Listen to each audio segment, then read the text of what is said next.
بسم اللہ الرحمن الرحیم نحمدہ ونصلی علی رسول الکریم اما بعد. دجال کو اللہ تبارک و تعالی جو استدراج دے گا اس کے بارے میں ایک حدیث میں زیادہ وضاحت آئی ہے. یہ مسلم شریف کی روایت ہے. حضرت نواس بن سمعان رضی اللہ تعالیٰ عنہ کہتے ہیں کہ رسول کریم صلی اللہ علیہ وسلم نے دجال کے نکلنے، اس کی فریب کاریوں اور اس کے فتنہ میں لوگوں کے مبتلا ہونے کا ذکر کیا.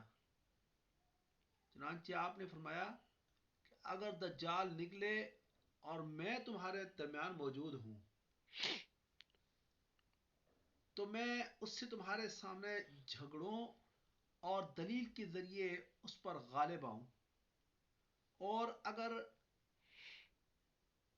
دجال اس وقت نکلا جب میں نہیں ہوں گا تو پھر تم سے ہر شخص اپنی ذات کی طرف سے اس سے جھگڑنے والا ہوگا، اور میرا وکیل اور خلیفہ ہر مسلمان کے لیے اللہ تعالی ہے. دجال جوان ہوگا، اس کے بال گھنگریالے ہوں گے اور اس کی آنکھ پھولی ہوئی ہوگی، گویا میں اس کو قطن کے بیٹے عبد العزیٰ سے تشبیہ دے سکتا ہوں. پس تم میں سے جو شخص اس کو پائے اس کو چاہیے کہ وہ اس کے سامنے سورہ کہف کی ابتدائی آیتیں پڑھے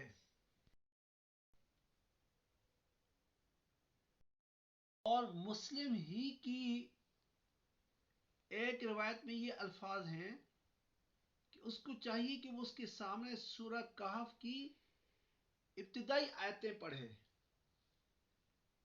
کیونکہ وہ آیتیں تمہیں دجال کے فتنہ سے معمون اور محفوظ رکھیں گی. دجال اس راستہ سے نمودار ہوگا جو شام اور عراق کے درمیان واقع ہے، اور دائیں بائیں فساد پھیلائے گا. اے اللہ کے بندو تم ثابت قدم رہنا. راوی کہتے ہیں کہ ہم نے یہ سن کر عرض کیا کہ یا رسول اللہ صلی اللہ علیہ وسلم، وہ کتنے دنوں زمین پر رہے گا؟ آپ صلی اللہ علیہ وسلم نے فرمایا کہ 40 دن تک. ایک دن ایک سال کے برابر ہوگا، اور ایک دن ایک مہینے کے برابر ہوگا، اور ایک دن ایک ہفتہ کے برابر ہوگا، اور باقی دن تمہارے عام دنوں کے مطابق ہوں گے. تو ہم نے عرض کیا کہ یا رسول اللہ صلی اللہ علیہ وسلم،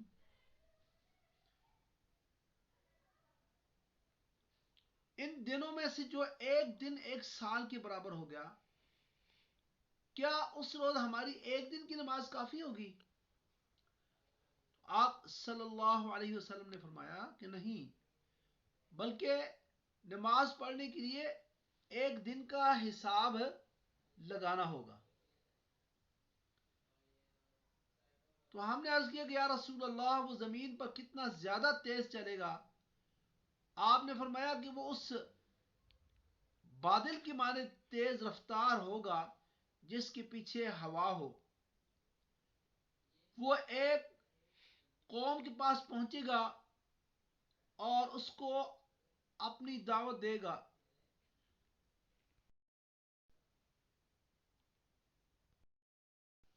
وہ ایک ایک قوم کے پاس جائے گا اور اس کو اپنی دعوت دے گا. لوگ اس پر ایمان لے آئیں گے، یعنی اس کے فریب میں آ کر اس کی اتباع کرنے لگیں گے.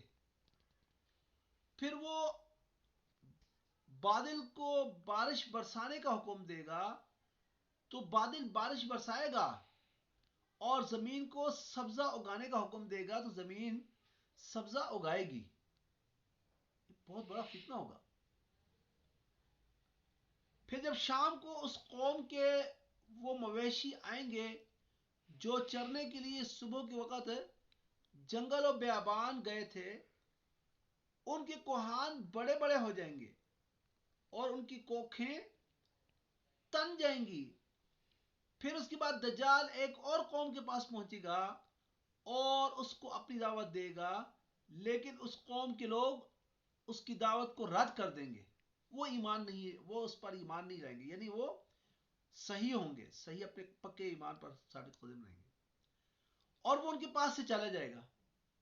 پھر اس قوم کے لوگ قحط اور خشکسالی اور تباہ حالی کے شکار ہو جائیں گے، یہاں تک کہ وہ مال و اسباب سے بالکل خالی ہاتھ ہو جائیں گے. آزمائش ہوگی بہت بڑی ہے اس وقت، واقعی ایمان پر قائم رہنا بہت بڑی بات ہوگی.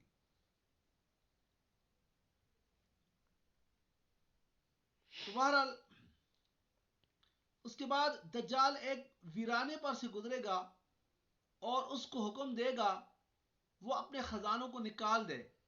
چنانچہ وہ ویرانہ دجال کے حکم پر اپنے خزانوں کو اگل دے گا، اور وہ خزانے اس طرح اس کے پیچھے پیچھے ہو لیں گے جس طرح شہد کی مکھیوں کے سردار ہوتے ہیں.